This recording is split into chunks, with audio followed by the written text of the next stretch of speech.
If you like this video, please give it a thumbs up and hit the subscribe button as well as the bell to be notified of future videos. Thank you. Hello Internet, we are back and I must tell you we are greatly honored today. Ever since I met the South African Special Forces members, all of them, every single one of them, it doesn't matter from which era, they all talk about an operation called Crop Dave. And it became better known actually as Eheke. And it took place on 27 October 1977 in Angola. Now, what happened as brief background, and we will get to it in greater detail, the Special Forces were tasked to attack an enemy base, and so they did. But during the process, they lost the most men they ever lost in a single mission in their history. Also in the background, we had another famous battalion, 3-2 Battalion, which consisted mostly of Black Portuguese-speaking Angolans on a white leadership. They were in the same area, and they were also supposed to attack an enemy base close by called Eheke 2. Now that happened a long time ago, 45 years to be precise. So I wish to say up front here that these men are talking out of memory. They did a lot of research. You will read about them in the books. Some of them are legends, very famous in their own communities. But we're not trying to say to you that this is the Alpha and Omega and there's nothing more to say about it. This is what these men remember, and they were there.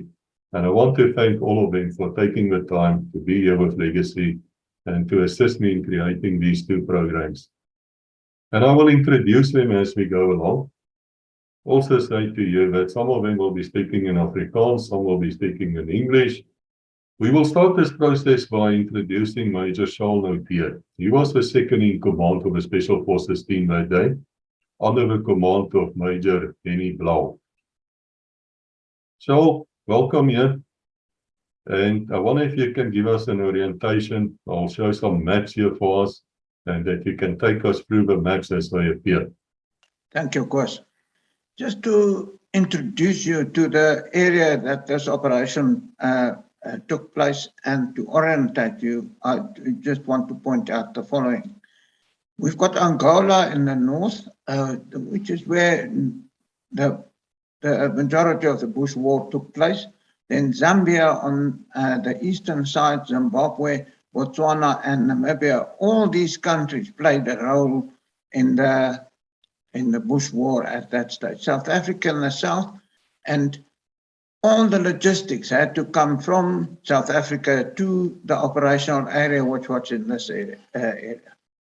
The majority of the Bush War, the contacts and the incidents took place in this circle here. There was a little bit on this side, a little bit on that side, but this is where the main operation took place and the concentration of the Bush War.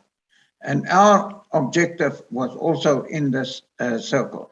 As can be seen here, Eheke was virtually in the middle of this area, and that was a enemy base that, as we described before. I wish to point out that we've got 4 Doppies here. That was our training base, and that's where all our training in Special Forces, or majority of the training in Special Forces, took place. And also we had a base just south of Fort Doppies called Sekui, which we'll point out later. There we've got 4 Doppies as indicated before, and we've got Sekui just below that 5 Reconnaissance Regiment or 5 Reconnaissance Commando at that stage were doing their training at Sekui, and 1 and 2 did their training at Fort Doppies. Mapacha is to our right, and that is where the majority of the Air Force operation took place and where they took off from. Mapacha was a very good landing strip. It could accommodate fighter aircraft as well as transport aircraft. And we're going to refer to a boarding point later into the discussion. And that was a boarding point where we all got onto the aircraft at Mapacha Airport. from Mapacha, this is the in-flight route that we took after we put our parachutes on and we got on board of the aircraft. We flew in this direction to the Eheke base. I just want to elaborate a little bit on Fort Doppies.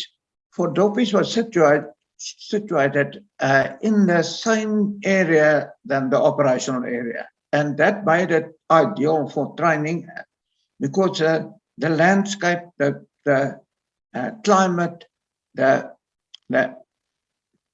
heat, intensive heat, and the cold nights was exactly the same as the operational area. So that made it ideal for training, and it was completely isolated.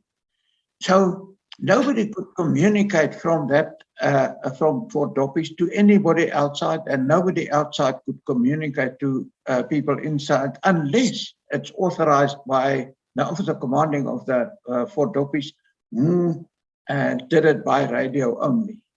And so this was completely, we said we isolate people for before operation, and that was the ideal place.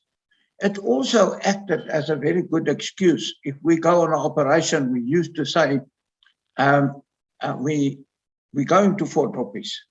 And that was the excuse for everybody to go wherever they want. Operation in Rhodesia at that stage, or Mozambique, nobody worried about, the wives didn't know where they go because they went to Fort Doppies. Now, there was a couple of incidents there. One night at a unit function, some of the married couples were standing close to the bar counter, and two of the youngsters made their way so that they were very close to the two married ladies. And the one very loudly said to the other one, "Doppies changed forever." After they put the nurses' home so close to Doppies, that changed the whole situation. Doppies is much nicer now, and we enjoy to go to Doppies. The poor two ladies almost broke their necks when they heard that. They whined around and looked and said, "What did you say? What did you say?" And needless to say, they didn't believe them when they said that was only a joke. The officer commanding had to call in the two ladies and explain to them that there is nobody anywhere near Fort Doppies, because the youngsters were very naughty. So we had trouble to control them in some cases. The second one was that was quite funny. Is after the selection course, this group of students arrived at Fort Doppies, but the one guy met the lady of his life just before he went on selection course, and he was very sure that he wanted to keep contact with this lady. Now he realized that he's going to sit in Fort Doppies completely isolated for at least 4 to 5 months.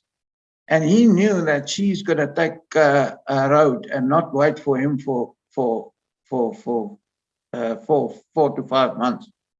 Walking into the pub, he saw the military telephone on the steel cupboard that was in the pub. And he asked the guys, "Can you phone with that phone?" They said, "Obviously." That just shows you how quick they were. Obviously, they can phone. So he walked to the phone, one slipped away and went to the ops room, and he was waiting for the call to come. The military phone can only phone within Doppies. There was one phone in the kitchen, one in the workshop, one in the ops room, and one in the pub, which was the 4 most important places in Fort Doppies. So the guy cranked the handle. The instructor or seasoned operator ran to the ops room and answered the phone and said, "Number, please." The guy said, "I would like to put a call through to Johannesburg 416794227. He said, "You know, it's very difficult. We're going to try. You have to be very patient." He said, "Okay, just hold on." And he came back and he continued drinking his beer, and the guy was standing against the cupboard. And after a while, he got a little bit agitated, and the guy ran back to the ops room and picked up the phone and said, "Are you still there?" "Yes," said the guy at the cupboard. "You know, we're having troubles, but just be patient." And he came back. Eventually, 10 o'clock that night, the poor guy was still standing at the cupboard. And then they broke the news to him and said, "You can only speak to the kitchen from this phone." And he was heartbroken and knew that he lost his first love in his life. Right, so the next one we're going to talk to is Frans van Dijk. Now, Frans van Dijk, I believe, was the founder member of 1, 4 and 5 Eheke. And he ended up as a Lieutenant Colonel. Frans, you are very welcome here. I believe you were a non-commissioned officer that day in 1977. And I'm going to ask you about, where did this Operation Crop Day, where did it start? Where does it go back to? Okay. During the beginning of 1977, two companies under command of Major Eddie Viljoen deployed in southern Angola, more or less in the center of that circle that Charl previously pointed out. And during that deployment, one day they made contact with the enemy, and there was a firefight. And during this fight, two Grad P 120mm bombs landed in front of the 3-2 battalion soldiers. But Major Eddie Viljoen could not identify the position where they were fired from. At that precise moment, there was a Telstar flying on the border between Angola and Southwest Africa in support of this 3-2 battalion operation. And the pilot and some of the people inside the aircraft, I presume it was intelligence officers, saw some weapons firing from a sauna. And they saw the smoke, and eventually the smoke turned grayish, darkish. They marked the position on the maps in the aircraft. And after the operation, after the fight of that day, they flew back to Ondangwa. And they reported this weapons that they saw that fired from the sauna. Then the commander of 101 Task Force, Major General Ian Gleason, he tasked the Air Force to fly a photo sortie, a photo mission in that area. They did that, and then the air photo interpreters, a guy with the name of Sergeant Major Piet Kutsia, he was the one that actually identified this very big base camp. And then later on, he also identified the second camp, which was known as Eheke 1 and Eheke 2. Now, this is the story that Major Eddie Viljoen told me. So this is actually how they discovered Eheke 1 and 2. I think we should move over now to Major Hennie Blaauw. He was the commander of the Special Forces team that day. And Major Blaauw, you are most welcome here with us. Thank you for your time, sir. Die ontplooiing vir Eheke het plaasgevind in die min of meer die begin Oktober 1977. Is die hele 1VR groep, A-groep en Alpha groep en Bravo groep van 1 Eheke 1VR ontplooi na Fort Doppies toe. By ons het aangesluit ook ongeveer 10, omtrent 'n seksie van 'n 2 VR. En op daai stadium was ons heeltemal in duister. Ons het nie geweet waaroor gaan die operasie nie, maar die feit dat 2 VR ook opgeroep is om ons getalle aan te vul, was vir ons 'n aanduiding dat hier gaan 'n operasie plaasvind. En op daai stadium was 5 Eheke was besig met 'n klein taktiekkursus by Fort Doppies, suid van Fort Doppies by die Perdeskoen, en Charl Naude was op daardie stadium op bevel van die groep. Ek was by 'n A-groep en Hannes Venter was by Bravo groep. Maar Hannes Venter is onttrek op 'n stadium uit die stelsel uit en nadat 1VR en 5VR saamgesmelt het, was het Charl Naude wat toe by die bevel van 5 rekkie was, het hy my tweede in bevel geword. En van daar af het ons begin bewus raak, is ons voorgelig oor waaroor gaan die operasie en toe het ons begin met om lugfoto's in te kry. Johan Verster het ingekom en kommandant van die Spy. Hulle is oorgeplaas na Enana toe, na die taktiese hoofkwartier van generaal Gleeson. Jakkals de Jager van Spesmagte het opgekom met kaartvergrotings en lugfoto's en van daar af het ons aangegaan met die beplanning vir die aanval op Eheke basis. Ons was bewus dat 3-2 bataljon gaan in die gebied wees, weet nie spesifiek wat was hulle take nie, later uitgekom dat hulle gaan Eheke 2 aanval, maar van daar af het die beplanning begin en van daar af het die gesamentlike inoefeninge begin tussen 1 en 5 vir hierdie aanval op Eheke. Op daai stadium was Spesmagte nie onder bevel van die leer nie. Spesmagte was onder bevel van die weermag. En generaal Gleeson was die bevelvoerder van Suidwes 1 taakmag. En deur van hom af het hierdie versoek gekom dan na die leer toe vir 'n moontlike operasie in daai gebied. Die leer het dan na generaal Loods toe gegaan. Generaal Loods het daarna gekyk en generaal Loods het die operasie goedgekeur en dit voorgelê aan die hoof van die weermag wat die magtiging gegee het vir hierdie operasie. En so het hierdie operasie dan magtiging bekom en van generaal Loods af is 1VR dan getaak om hierdie mag te ontplooi en wat uiteindelik saamgespeld het met 5VR. Dit is basies hoe die pad geloop het. Van waar die basis geïdentifiseer was deur 3-2 bataljon en dan van die leer na Spesmagte, na die hoof van die weermag en dan uiteindelik na 1VR. Ja, die totale Spesmagte groepering het bestaan uit 1VR of dan nog daai stadium die ou 1VK. Kom ons praat maar van 1VR, die voltydse eenheid en hulle was versterk of aangevul deur 2VR wat die burgermag element was en hulle doel was as daar 'n behoefte ontstaan by 1VR dan word die getalle aangevul uit geleedere van die burgermag eenheid wat 2VR was. En dan was daar 5VR wat basies 'n swart eenheid was en hulle was redelik nie gestigte eenheid en hulle was nog op daai stadium onder opleiding en dit is hoekom hulle betrokke was of teenwoordig was in Fort Doppies tydens 'n klein taktiekkursus. En dit was in totaliteit, dit was 'n totaal van 85 operateurs wat die totale Spesmagte vermoë op daai stadium was. En wat van die lugmag? Wat het hulle vir ons gegee? Goed,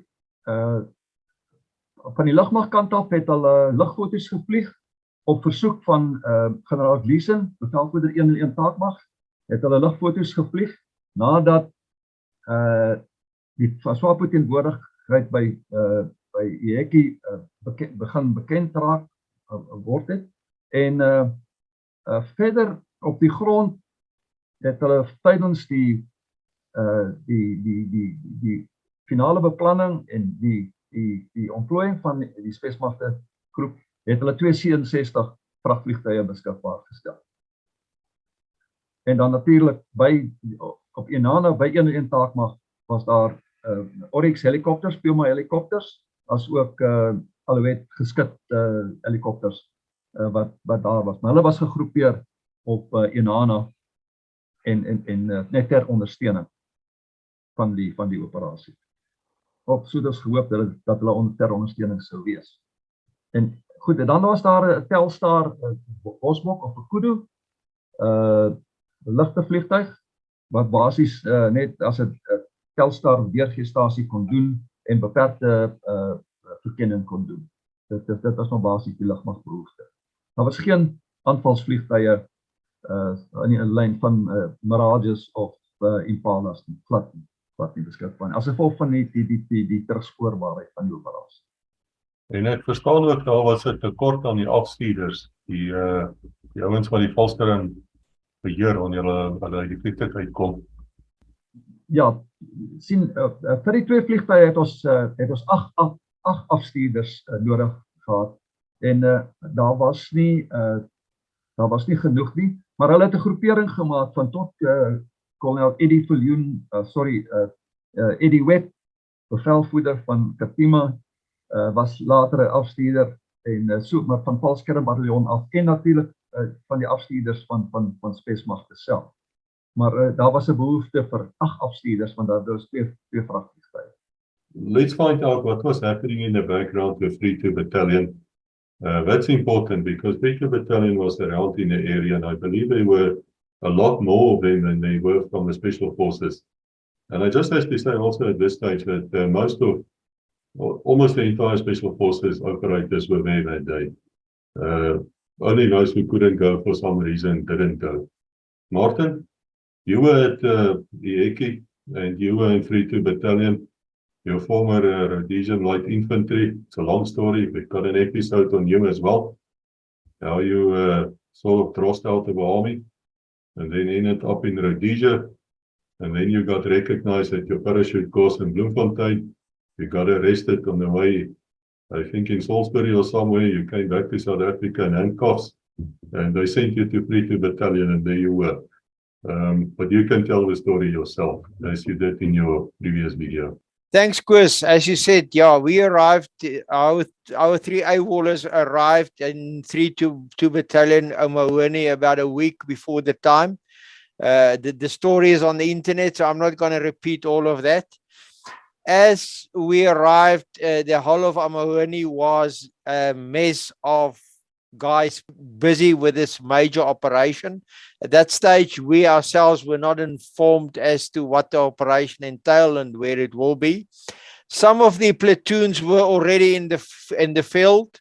We were between beacons 27 and 28, if I can recall correctly. We had an area there that some guys were brought in and trooped from the different areas. There were also some choppers phoning people in, certain platoons in from Omahoani.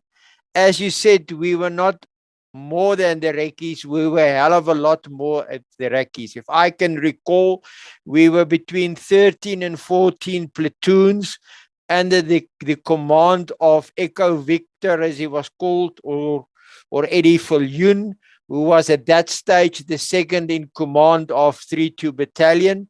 He was in charge of the operation himself. Now, I've calculated at that stage, a platoon in 3-2 was roughly about 35 people in strength with leader group, with medics and so on. That means that would have been close to 490 to 500 people that crossed the border. And I must also admit, we crossed this border in single file the night before, and we moved over. I think it was in the area of Shana Golf the next morning that we regrouped and then split up, where one of the groups was a stopper group and the other group went into a sweeping action. We had a contact there this morning, and on the metal that was made of Eheke, one of those guys got killed there the morning in that. It was an ambush. One of them was 3-2 guys. He was shot in the head, I think, by SWAPO as they found us. And then obviously we had to lay low for the rest of the day. And also we had to stay over for the night. Now that following morning, and I think the recce's must just have been dropped, we had a major attack from SWAPO.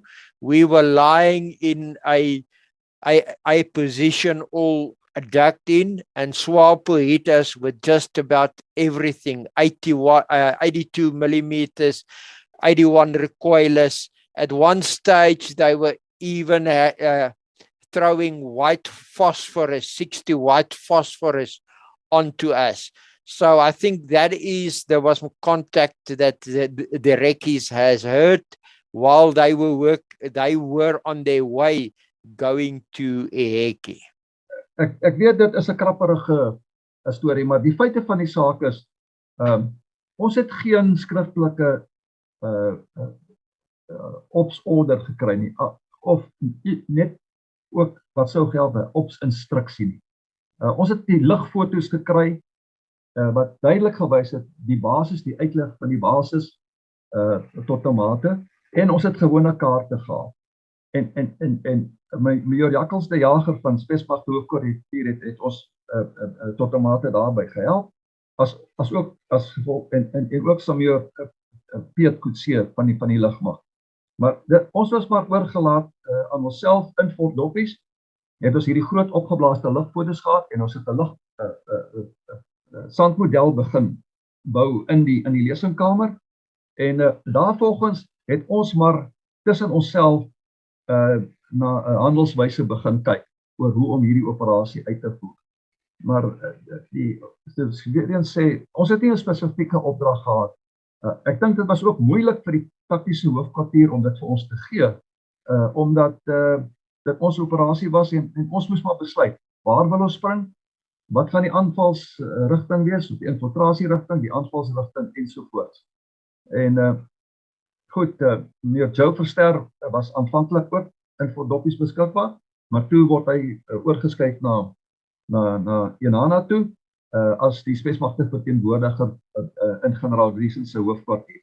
So, ons was maar baie aangewese op onsself, en ons het besluit op 'n handelswyse en hoe ons hierdie operasie gaan uitvoer. Maar ongelukkig was hierdie operasie nie gekoördineer, fisies gekoördineer in generaal Griesen se hoofkwartier saam met 3-2 bataljon en saam met die lugmag om te sê, dit is waar ons wil spring, dit is hoe ons wil infiltreer, hoe ons die ding sien van ons kant af, en dan die uitvoering van die basis, en ook hoe laat, watter tyd van die dag, ons wil 'n vroeë eerste lugaanval gedoen het op die basis. So ons het daai beplanning self gedoen in Fort Doppies, ons het maar op daai handelswyse besluit. Tussen by en Charl het ons besluit, dit is die beste handelswyse onder omstandighede. Goed, ek verstaan dat, soos die geluk het wou hê, was daar reeds die eenhede in die Kapri besig met opleiding. So hulle kon gebruik word vir die aanval wat nou beplan word. Ja, maar die totale groepering van die spesmagte operateurs het van die suide af gekom. Dit was 1, 2 en 5 verkenningsorganisasie. In Fort Doppies op daai stadium was maar net die doodnormale basispersoneel, maar die groepering het dan so plaasgevind. 1 en 2 het opgekom, 5 was alreeds in die gebied besig met opleiding, en soos wat hulle gevorder het met die opleiding, het ons later saamgesmelt, saam deelgeneem aan die beplanning, saam deelgeneem aan die inoefeninge, en die opleiding, en soos wat ons maar die voorsien die operasie kan verloop op. Gehoop het dit sal verloop, ja. Alright, thank you for that. Now let's go to the training here. There were a lot of training happening in the background. So we asked Charl Naude what was happening under his command there, I believe at Sekwekam. Coincidentally,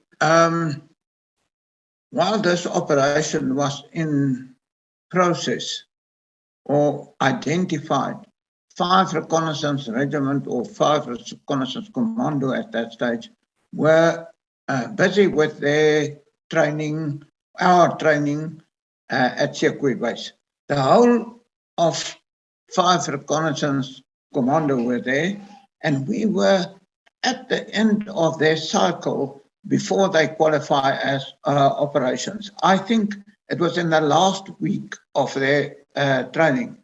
And what we were busy doing, it was minor tactics. That means fire and movement, attacks on enemy bases, and etc. So we were well equipped at that stage and well trained at that stage for an operation like Eheke. We also, and that was one of the good things that will come out later, We also did frontal attacks and then swing the attack to one side and to the other side, flank attacks, etc. We were busy doing that. Then the possibility of operational an operation came through. We were actually very well prepared for it at that stage. Ja, Fort Doppies is 'n geslote militêre opleidingsbasis van spesmag. Daar word geen buitestanders sonder spesifieke toestemming daar toegelaat nie. En hy moet spesifiseer wat is sy doel, hoekom wil hy daar wees ensovoorts. Andersins was niemand toegelaat in die spesmagte hoofkwartier. Die gebied was totaal afgesonder, geslote, en daar kon ons skerp ammunisieopleiding doen, beplanning doen, inoefeninge doen en ontplooiings doen van daar af, soos wat ons gedoen het met die aanval teen Setota basis in Suidwes Zambië 'n paar maande voor die tyd. So daar was die geheimhouding was absoluut uitstekend geweest. Niemand was in daai basis toegelaat. Geen ongemagtigde persone mag in die basis ingekom het. Dit was 'n geslote militêre gebied, ja. En toe volgens standaard prosedure vir spesmagte het julle 'n klein span ingestuur om eers te gaan kyk wat daarom aangaan daar. Ons het na die wenslikheid gekyk om 'n klein span, 'n verkenningsspan in te sit wat net die basis kan bevestig. En bevestig die basis is aktief. En wat die groot doel ook van daai verkenningsspan was, dat hulle dan sou exfiltreer na 'n veilige afgooistrook soos wat ons beplan het, en dan die afgooistrook beman, sodat die vliegtuie wat inkom, met die springers, dat hulle invlieg na 'n bemande afgooistrook, wat hulle kan help met die neerlating van die mag. En daai span is suksesvol ontplooi met 'n vryvalsprong. Dit was die 3 springers onder leiding van kaptein Connie van Wyk. Maar ongelukkig die tweede dag van die verkenning het hulle in plaaslike bevolking vasgeloop. Dit was nie 'n probleem nie, want hulle was in vreemde drag, hulle was swart gesmeer en so voort en dit. Maar hulle het dan later in die dag het hulle in 'n Swapo patrollie vasgeloop en daar was hulle in effek gekompromiteer. Hulle het uitgewyk en Connie het besluit dat hy wil nie die aanval, die operasie verder kompromiteer nie, en hy het gesoek vir 'n onttrekking wat toe plaasgevind het. So die nadeel natuurlik van dit was, ons sou ingaan en inspring op 'n onbemande afgooistrook. Major Hennie Blaauw called me and told me that I have to come to Fort Doppies. There he broke the news that we are due to do an enemy on a major Swapo base. This was actually good news because it was the culmination point of the training that we've done is to do exactly what we trained for at that moment. Hennie and I sat and we got the air photographs and we sat and we planned the whole operation, and we made the deduction, as Hennie said, that we have to attack from the north because all the defensive positions were on the southern part of the base camp. We immediately started training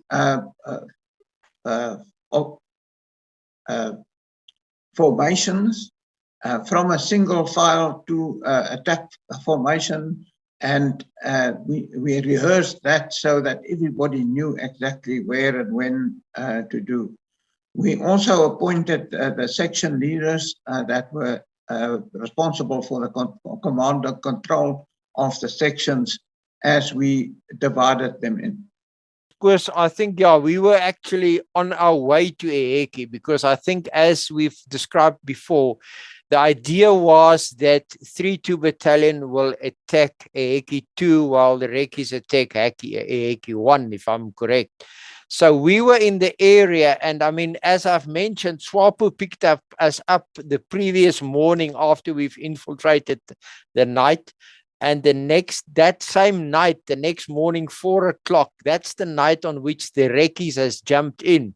We had a major contact with SWAPO, as I said, and they have actually throw everything at us, including there was the flipping kitchen sink, but we were dug in, so it was not easy for them. As I said, I think the major thing was the 81s that they keep and 75 recoilers that made a hell of a lot of noise. And also the white phosphor. Luckily for us, it opened too high. By the time it reached us on the ground, it was basically all burned out, and it didn't have a huge effect on us on the Wasm ground. That's it. And I mean, then the Rekkies was dropped, I believe, this during the night, so they must have heard that attack on 32 Battalion. Maar Hennie, hy was die bevelvoerder daardie dag. En soos enige operasie is dit maar 'n bietjie van 'n deurmekaarspel. Maar vir die Rekkie maniere is daar nooit werklik 'n deurmekaarspel nie. Hulle beplan soos ek nog nooit in my lewe gesien het nie. Hoe meer ek met julle praat, hoe meer kom ek agter dat julle beplan by elke moontlike ding wat kan gebeur en nie kan gebeur nie. En dan oefen julle dit in tot die 100ste mate van wat 'n mens kan oefen. Hoe het jy gevoel oor die opleiding vir hierdie operasie voor julle op die vliegtuig geklim het by Mopatsha? Was julle ordentlik voorberei? Ek kan bevestig dat ons tot ons vermoë en onder omstandighede het ons hierdie operasie in 'n baie ernstige lig gesien. In die sin van ons was onseker oor die vyandelike sterkte, maar ons het ons voorberei dat ons kan ewige teenstand verwag. Omdat daar geen ander elemente behalwe 3-2 onder was wat SWAPO gepla het nie. Hulle kon voorberei. Ons kon sien op die lugfoto's die uitleg van die basis. Ons het geweet hulle is ingegrawe. Ons het geweet hulle is aggressief. Hulle is goed gedissiplineer. Hulle wapentuig is van so 'n aard van die beste Russiese wapens, normale infanterie wapens, mortiere ensovoorts. Ons het nie daarop gewerk dat hulle iets soos 'n 122 mil vuurpyl lanseerder het nie, maar dat die vyand 'n gedigte vyand is, daar was geen twyfel daaroor. En aan die hand van die lugfoto's wat ons gehad het en die groot sandmodel, die kleedmodel wat ons gebou het en het hom uitgesit op die grond, aan die hand daarvan het ons die opleiding in 'n baie ernstige lig gedoen. Die loopgraafopleiding, die vuur en beweging, die kontakdrills, die moontlike onttrekkingsdrills, maar die aanval op die vyandelike basis soos wat hy gedoen moet word. Ons het geweet ons gaan nie lugsteen hê. Daarom het ons staat gemaak op ons eie mortiere en tankafweerwapens ensovoorts, soos RPG-7's. En ons het dit so realisties as moontlik gemaak. Ons wou nie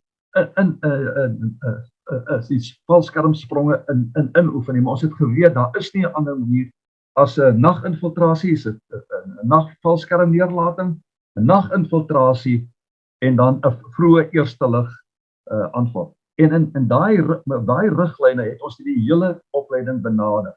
Ons het gebiede uitgelê in Fort Doppies area op daai soortgelyk op die afstande. Die troepe het gedra wat hulle moes dra, swaar wapens, baie ammunisie, mortiere ensovoorts. Oor realistiese afstande. As ons 15 km van die doelwit wou spring, het ons begin met 'n nagaanwas infiltrasie oor daai tyd afstand van 15 km tot by eerste lig en net met eerste lig dan die basis aan te val. So met ewige konsentrasie van vuur en soos wat die beperking was, so gou as moontlik 'n maksimum verliese toe te dien en dan te onttrek voordat die vyand kan reageer ensovoorts. Met ander woorde, dit was 'n tipiese, 'n lekker harde hit and run tipe operasie. En dit is waarop ons die opleiding gebaseer het en waar ons dit dag vir dag en nag vir nag realisties ingeoefen het met dit wat tot ons beskikking was en volgens die plan, soos wat ons die uitvoerbaarheid van hierdie operasie gesien het. Dit was 'n baie ernstige saak gewees. Die opleiding van die oggend tot die aand. En ongelukkig die dag van die 27ste het die ouens al 6:00 die oggend begin met PT. En daai hele dag het ons skerp ammunisie aanvalle gedoen, loopgraaf opleiding, dan kontakdrills ensovoorts. En die mense was net terug in die basis, lekker ontspan, gestort. Ons het nou rustig aan, toe kom die opdrag, julle spring vanaand in.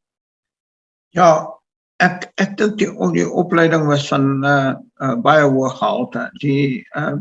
Onder andere het ons ook afgooistroke gemerk en dan die springers of die troepe of die deelnemers het ons afgelaai in die volgorde wat hulle sou spring. Dan moes hulle in die donker groepeer en hulle toerusting bymekaar sit en dan moet ons begin masseer het op die roete. Dit beteken die ouens het herhaaldelik geoefen. As ek geland het, dan is Koos agter my en Gert voor my en ek moet loop tot ek by hom kom, dan kom ek by die volgende ou, so het ons bymekaar gemaak tot ons almal. En dit het die oorsaak gehad dat ons in 'n rekordtyd, wat ek nog nooit later ooit weer gehoor het van, kon ons groepeer in die operasionele omstandighede. While we were at Doppies and Sekwe, one reconnaissance regiment or commando and 5 reconnaissance commando did training in separate areas. When we took notice of this operation, we continued with the training, but eventually we joined forces and we did training together.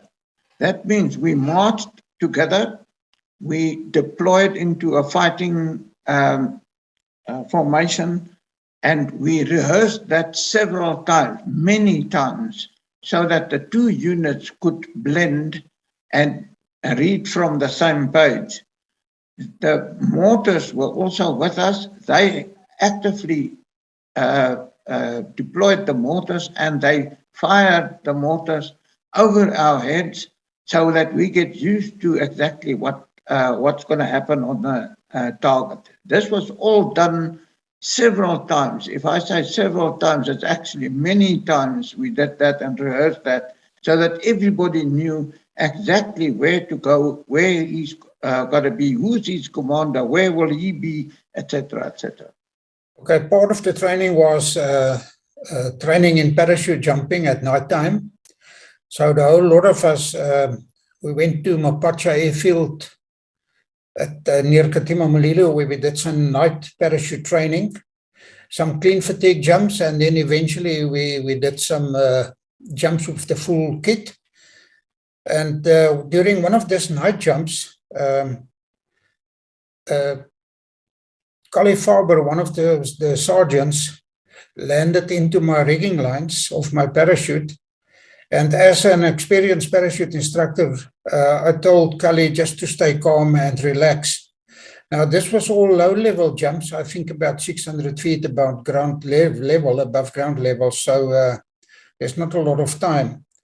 So Kali, one stage, said to me, can I deploy my reserve parachute? I said, no. Just stay in a parachute position, feet together, knees together, and wait for a landing, because my parachute was also in the process of collapsing, closing, and then opening up again, and oscillating a lot. And then we hit the ground. Luckily, that Caprivi sand is quite soft, and it was just some dust. And then we both stood up, and we survived the jump. That was the parachute training. We did quite a few jumps at night time. And I think some of the other guys is now going to talk about the intensity of the training. Thank you, Chris. Well, we're going to introduce Jack Greef now. And Major Jack Greef became famous as a small teams operator. He wrote a book on it. And he can tell us what happened during that training. I believe he wasn't an officer then either, but he was also a non-commissioned officer many years ago. So over to you, Jack, and welcome here. Yeah, thanks, Chris. By the time of this operation, I was a sergeant, and just finished my cycle, my training cycle. I was a year in the unit, and I was part of the Davi Forest team, and I was positioned on the left flank of this planned attack, and I was given a machine gun to carry. Now the machine gunners, there were 21 in the front, a total of 32 machine guns, light machine guns in the attack formation, and each machine gun had to carry a minimum of 600 rounds, which weighs 22 kilograms. But most of the guys opted to carry more rounds, so the average was about 800 rounds per person. Some guys even went as up to 1,000 rounds belted ammunition. Now 800 rounds will take you to 30 kilograms. The packs that we carried, we also had to carry 2 mortar bombs, medical kit, bit of food, and a bit of water. The total of the kit was about 40 kilograms, which obviously most of it was ammunition. That time of the year, October, was very hot and dry in that area, and the training consisted mainly of practicing contact drills during the day, make sure that we can do proper fire and movement and switch direction of attack. And then, as Charl has mentioned, overhead fire for the black troops was important. Well, most of us is a bit wary of commando mortars firing over our heads, so we did that a lot. Training was intense, a lot of shooting, and then also we carried our pistols as backup weapons. The machine gunners carried pistols. Then we switched from daylight training, we switched to night training, and this whole procedure was done at night as well. The formation movement in the formation and then deploying into the attack formation was all carried out with all of the guys, including 5 recce at the end of the training session, which I think was important at that stage that we did that training so intensively. And I'm going to introduce you to Jakes Jacobs. And I believe he was a lance corporal at that stage, a very young man. Jakes, jy is welkom hier by ons, baie dankie. Ons waardeer jou. Ek verstaan daar was 2 Jakes gewees in die spesmagte. Mag ek vra wat ons begin hier, watter een van die 2 was jy nou? Daar was 'n groot Jakes gewees en hy was ook in 1 VK en ook 'n sitterslid van 5 VK. En omdat hy jaar en 'n half ten voor my in die eenheid was hy obvious groot Jakes en ek natuurlik klein Jakes en ek was by 1 VK gewees. So daar kom 'n bietjie verwarring tussen die groot en klein Jakes. So as ons van mekaar praat, is dit klein en groot Jakes. So klein Jakes was in al die jare in 1 VK gewees. Ja, ek was baie jong gewees en ek onthou baie goed dat soos hulle sê in Rhodesia 4-5, dis nou 4.5 ton Bedford trokke daar by doppies opgedag.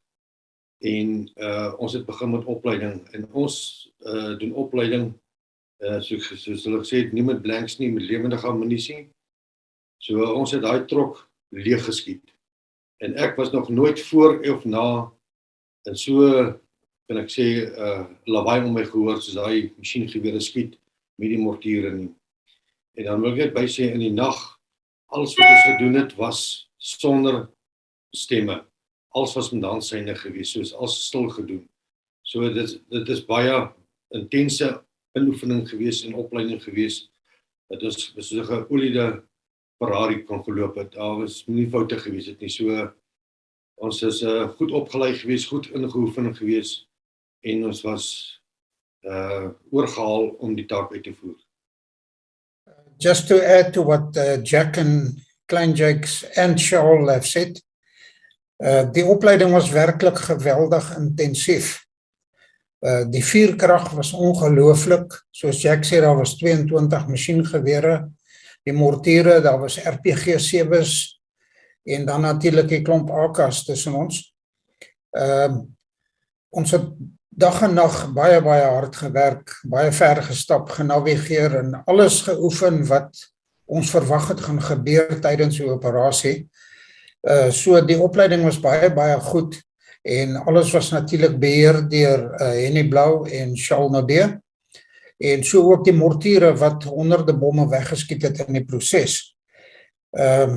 So ja, ons was 100% gereed vir hierdie operasie. En ek wil weer beklemtoon, die vuurkrag tussen ons was ongeken.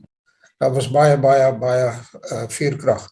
Dan wil ek net 'n klein verhaaltjie vertel wat gebeur het. Tydens die beplanning wat Charl nou ook duidelik verduidelik het die inligtingsoffisier van spesiale magte hoofkwartier in Pretoria die Fort Doppies besoek om hulp te verleen met die inligting en die beplanning. Die ou se naam was Jakkals de Jager, hy was 'n kolonel gewees. En so het kolonel Jakkals de Jager in Doppies aangekom. Hy was vreemd van meeste van die manne. 'n paratrooper gewees voorheen in sy lewe, 'n ervare paratrooper. En so die manne het 'n troeteldier gehad in die basis, 'n rooi jakkals, 'n jong jakkalsie. En die ding het oral rondgegaan waar die troepe gegaan het. Hy het saam met hulle geslaap, saam met hulle gespeel, alles gedoen. En so kom kolonel Jakkals de Jager eendag daar by ons. En hy sê vir ons, "Jessie, hierdie troepe van julle is maar geweldig voor op die wa. Wat gaan nie aan?" Ons sê nou, "Maar hoe so?" Hy sê, "Hulle loop hier oral in die bos en in die basis rond en dan roep hulle jakkals, jakkals, jakkals, want kolonel Jakkals de Jager se bynaam was Jakkals. En hy was nou onder die indruk dat die rekketroepe noem hom Jakkals. Totdat ek dink dit was Hennie of Charl vir hom verduidelik het, nee wag, dit is nie werklik so nie, die manne het 'n jakkals en die ding se naam is Jakkals. So, very interesting story that the guys loved their jackal, and I'm sure that Colonel de Jager understood it afterwards. May I ask you, Frans, where were that lion, Terry or Teddy? Where were that lion while the jackals was still there? The reason why Teddy wasn't in the base camp, he only came about a year later. Teddy and Lisa arrived at Fort Doppies as pups. So they weren't present at that stage. So op die stadium is hy nou besig om die operasie te beplan. Die verkennings, die kleinspan was reeds in, hulle is gekompromiseer, hulle moes nou uitkom weer van self. En op 'n stadium dink ek het daar politieke staan gekom by Fort Doppies. Kan jy ons vertel daarvan? Tydens die aanvanklike aanloop van die operasie het generaal Gleason oorgekom van Grootfontein af na Fort Doppies toe. Dit was in afwagting van 'n politieke besoek. Dit was die staatspresident, meneer John Foster. Dit was 'n gereelde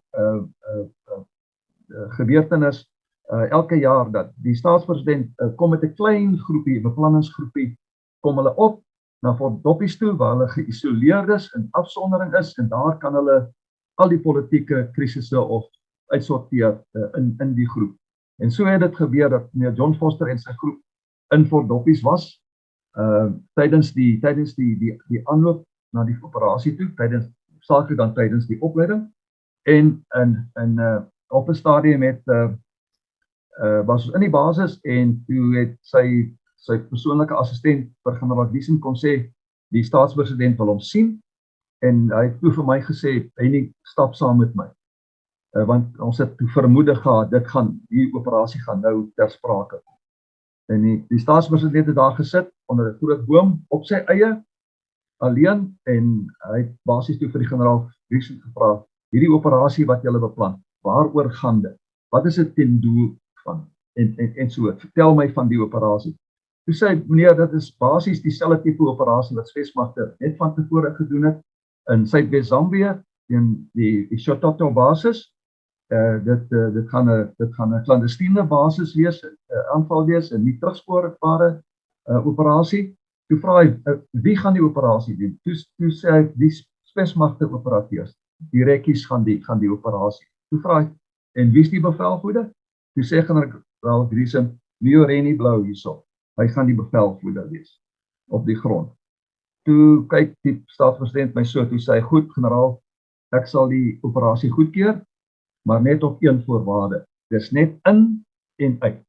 En dit is hoe ons besluit het. Dis in en uit. En dit moet 'n nag-infiltrasie aanval wees, 'n vroeë eerste lig aanval en daarna onttrekking. En ons sou die operasie afgeskryf het in die naam van UNITA, want ons het basies vreemde uitrusting gebruik, etc. Dit is hoe die operasie goedgekeur is in Fort Doppie deur die staatspresident. En baie dankie daarvoor, maar nou wil ek vir u vra,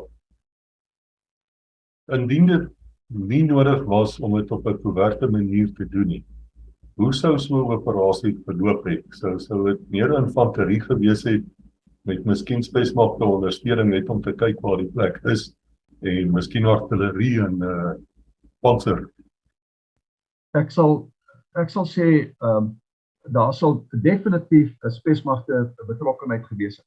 Ons kon ingaan clandestien, ons het die vermoë gehad clandestien om die basis te bevestig en dan die afgooistrook te bevestig. Maar dit sou in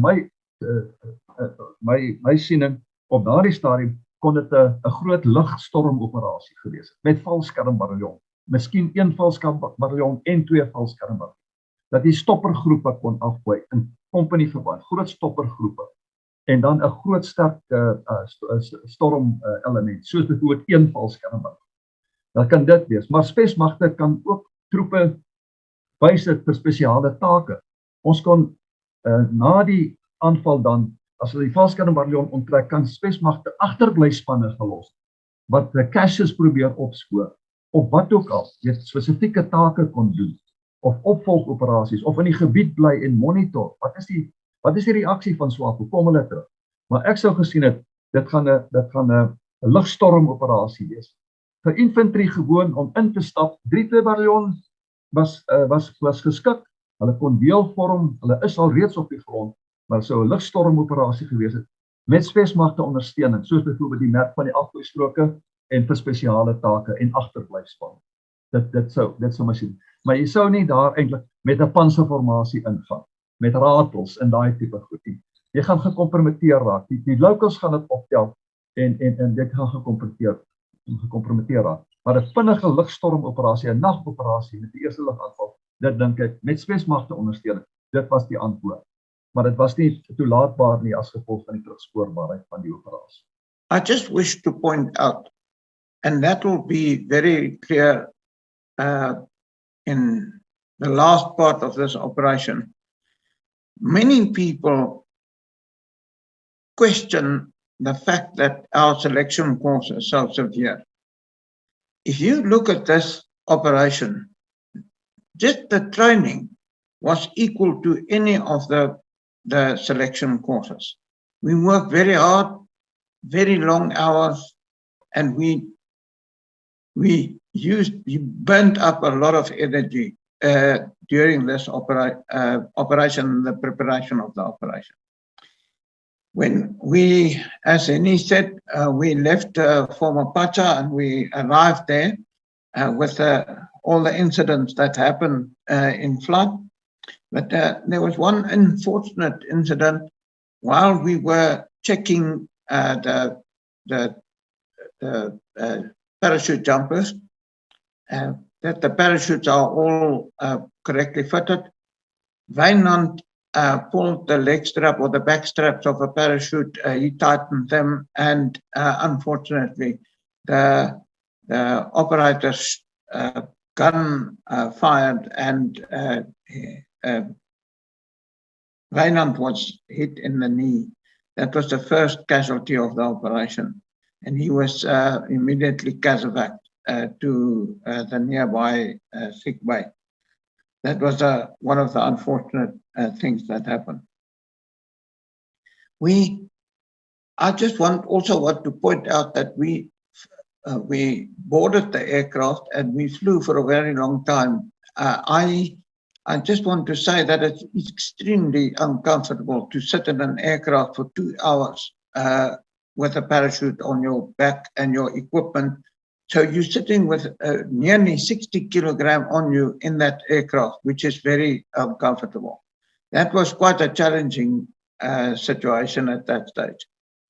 We boarded quickly and everybody was made as comfortable as possible, and then the aircraft took off.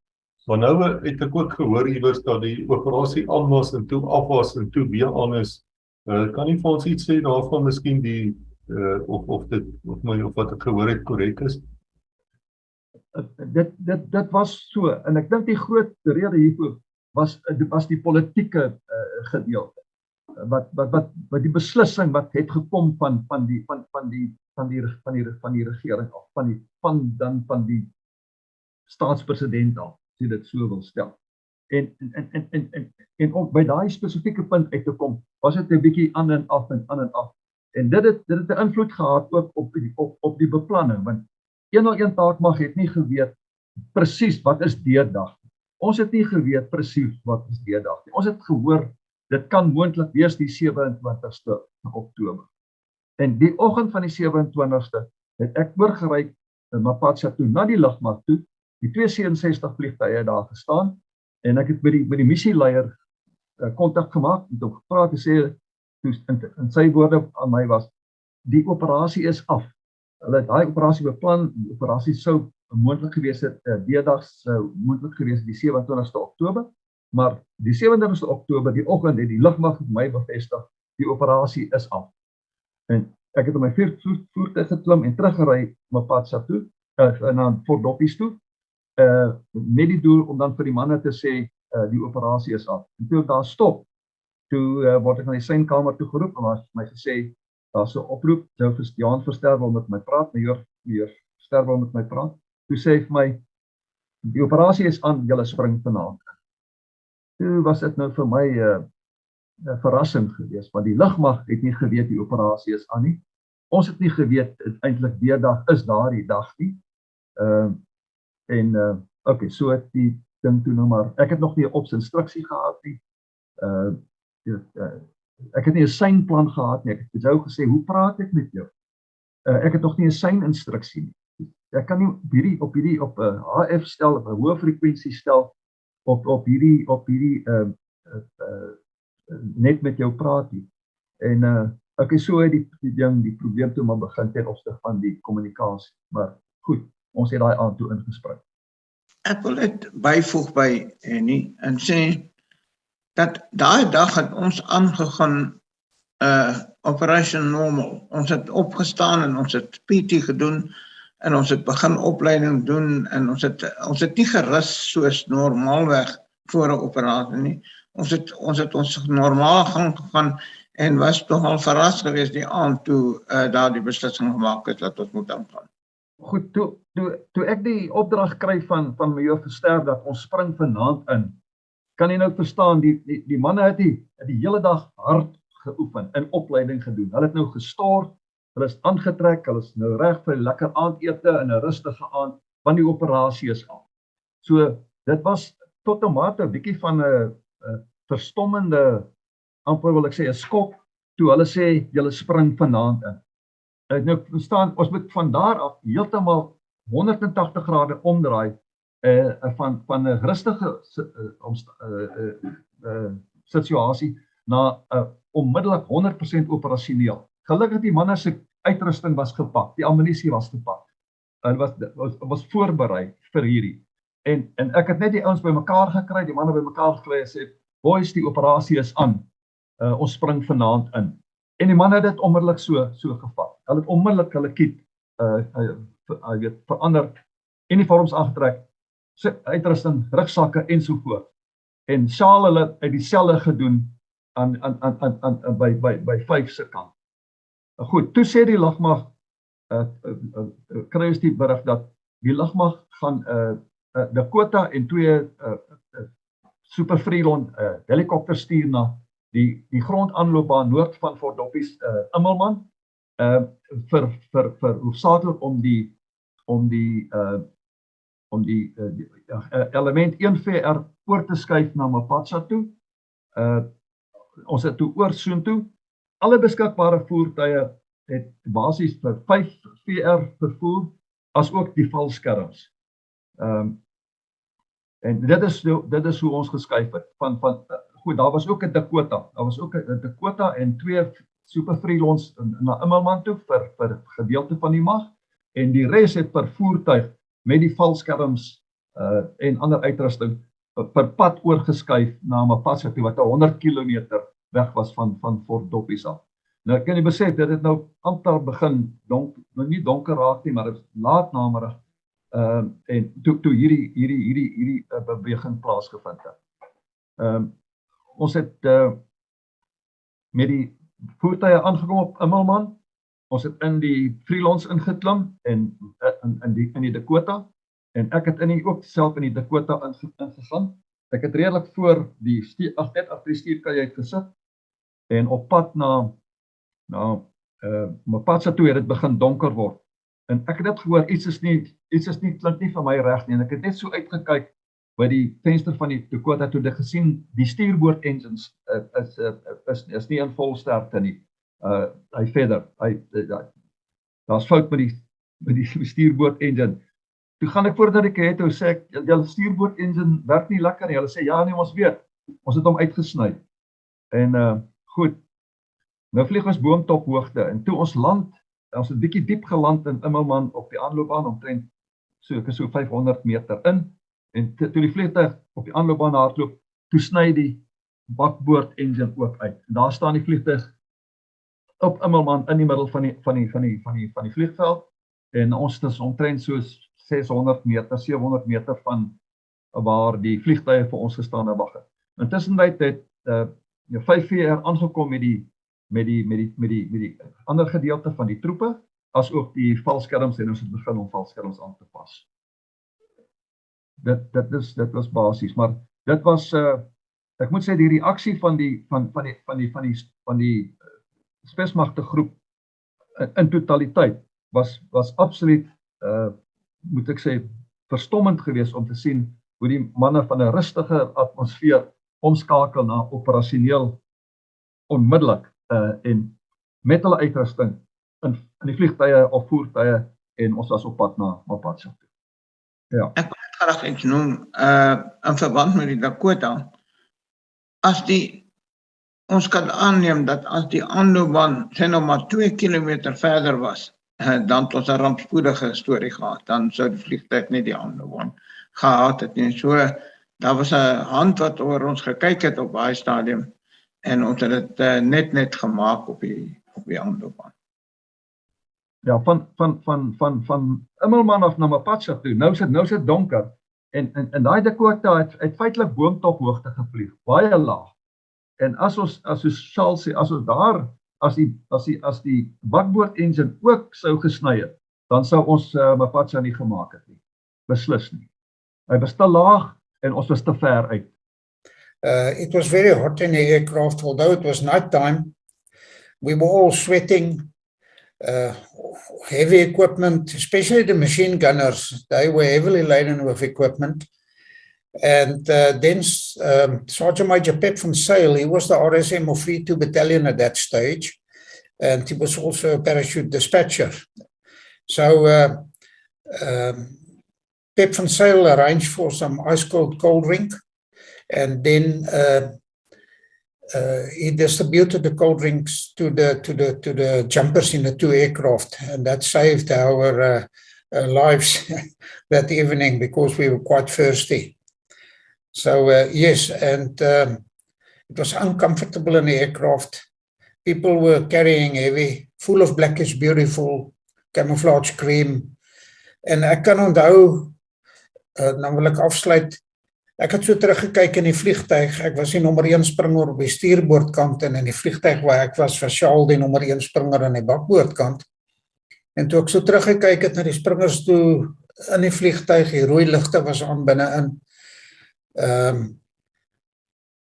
Al wat jy gesien het was die wit van die oë en die wit van die tande wat onder die swart kamoufleerroom uitgesteek het, en dan die masjiengewere, en die manne het woes gelyk, en ek het vir myself gesê, ek is bly ek is nie Swapo nie, want as ek hierdie lot so gekyk het, weet ek hier kom moeilikheid.